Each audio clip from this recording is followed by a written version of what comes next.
Hi, this is another video about Star Dynasties, the game that I'm working on.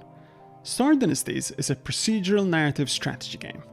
If you'd like an introduction to the game, please check out the What is the Game Like video linked below.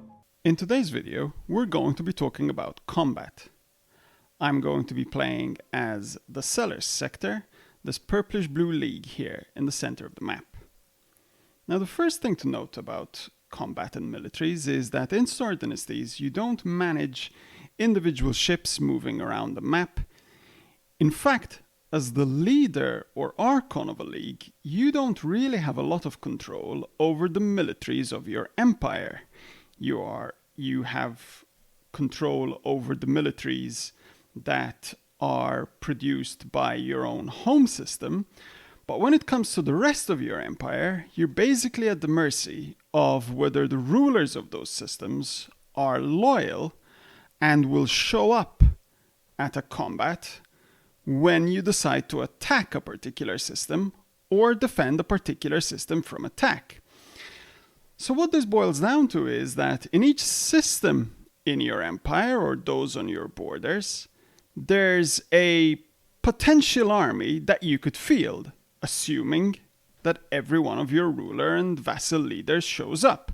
And you can see the size of this potential army. For example, if I click on Arneb, I get a list of all the rulers and leaders who could wage war in this system, and you can see the size of the militaries that they could potentially field. And you can mouse over it and see the detail and how it breaks down by which ruler supplying which fleet.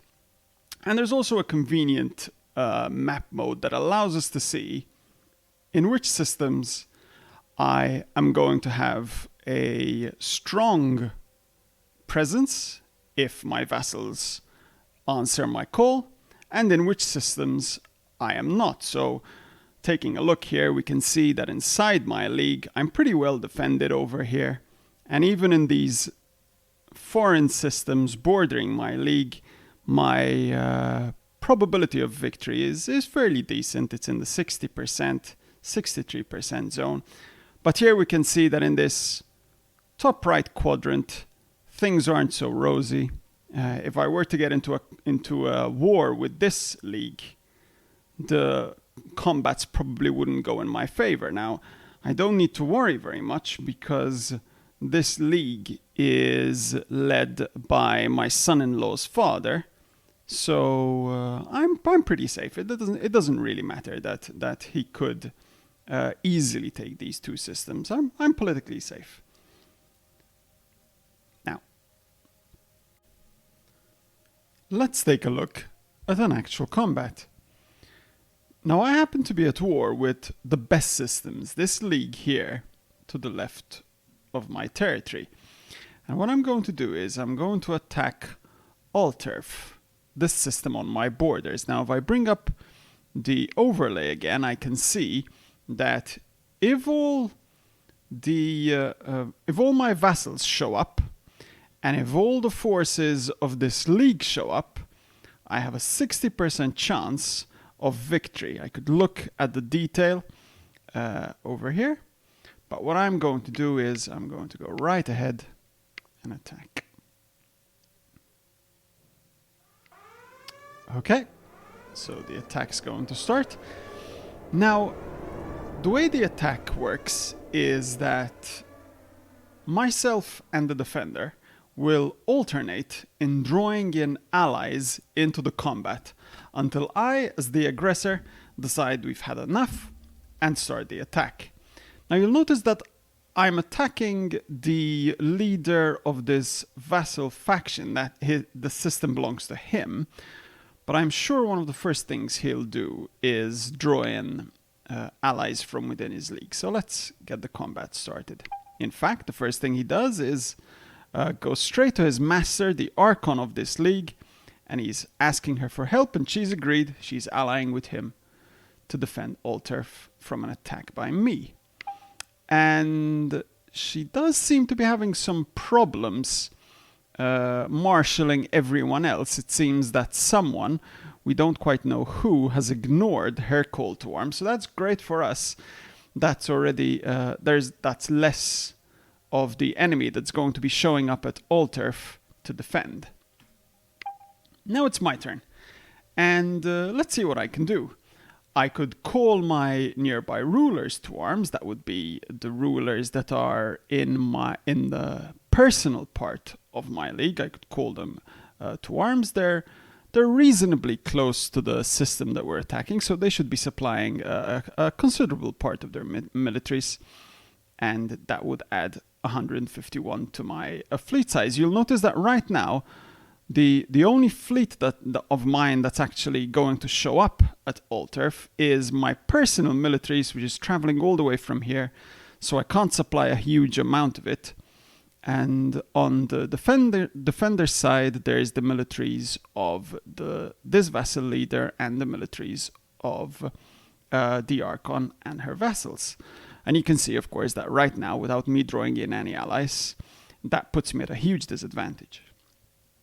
I could also call my vassal leaders into play, and I could also call the leaders of factions that border me, or the rulers of systems that border me. And there are advantages and disadvantages to calling either. If I call my internal vassals, there is no cost because they're obliged to help me. But in practice, if I call them too frequently, they'll start to think that I'm abusing the relationship. So I will tend to try to minimize the amount of time I actually fight with their militaries. On the other hand, if I were to go, for example, to this Archon, this leader, and ask him to help me out, which I don't think I am because he doesn't like me very much. But if I did, what will happen is that I would owe him a favor. And then later down the line, if he chooses to call in that favor, then I will be obliged to help him. So he could call me in, for example, in a combat that he gets involved in later down the line, and then it would look very bad on me if I refused. So there are pros and cons to asking for favors, to asking someone to help you out. And let me see if I have any favors I could be calling in. And I see that I've got a favor from this ruler, the ruler in this system over here. So I've helped her put down a rebellion in her system. So I could call her into support and she'd have a lot more political pressure to help me. Of course, external leaders and rulers have less pressure to help you than those inside your league. But she's only one ruler and she's not terribly close. So I'm not sure she'd manage to contribute very much. In fact, here she is in the list of people I can request, and she wouldn't add a huge deal to the size of my fleet. So let's leave her be for now. Okay, so first thing I'm going to do is I'm going to call my rulers. So they've all responded to my call to arms. And on the enemy's turn, he's called his own personal ruler to arms. So we've both been calling our rulers to arms, and we'll see that because he's drawn in the entirety of the league, and I've only drawn in my rulers so far, I am still at a considerable disadvantage. Now let me start asking my vassals. So I'm going to ask this vassal right on the border so she can supply virtually all her military, leader Dixie Schaffer. And she's decided to help me. That's excellent. I'm pleased. And okay, now he's drawing in a ruler from what must be a nearby faction. Let's see where she's from. Oh, she's a ruler. She's a ruler of a faction I'm not even quite aware of, because it's beyond my borders. Okay. So, yeah, my first impression of her isn't going to be very positive at all. And you can see that she's doing him a big favor by helping out, so he'll be obliged to her in future. And as it stands right now, having drawn in these allies, we're on a knife edge. We've both got just about exactly the same 51 to 49% chance of winning this combat. So let's see if I can tip this further in my favor. Let me ask one of my surrounding leaders. Let me start from my son-in-law's father. Let's see if he can help me. He's not obliged to help me. Oh, in fact, and he hasn't. He's not obliged to help me because this is my attack. So I'm not asking him to help defend me when he would be obliged to come to my aid. So in this case, he's saying, "No, that's not honorable. I have no reason to declare war, so I'm not going to help you out." Okay. It seems like my enemy has run out of allies that they could potentially call in, so that's good for me. Let's see if anyone else would help.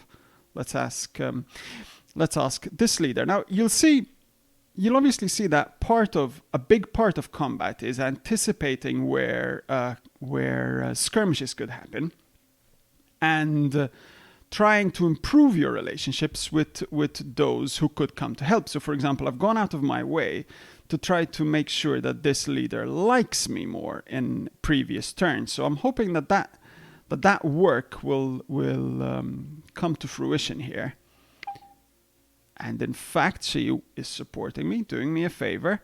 And in the process, she's declaring war, and she doesn't even have a justification. So she's taking quite a political hit on the strength of my relationship with her. So that's excellent for me. Obviously, my opponent isn't very pleased. And we can see that now I am the favorite at 61%. I'm going to go for one last roll of the dice, and I'm going to add some mercenaries to my force. It's a very expensive part of my army. I'm going to spend my small purse here on just adding a little bit more to my fleet. And at the end of that, I'm going to attack. The combat is resolved. It's gone in my favor. We'll see that you can see that various houses have lost military strength.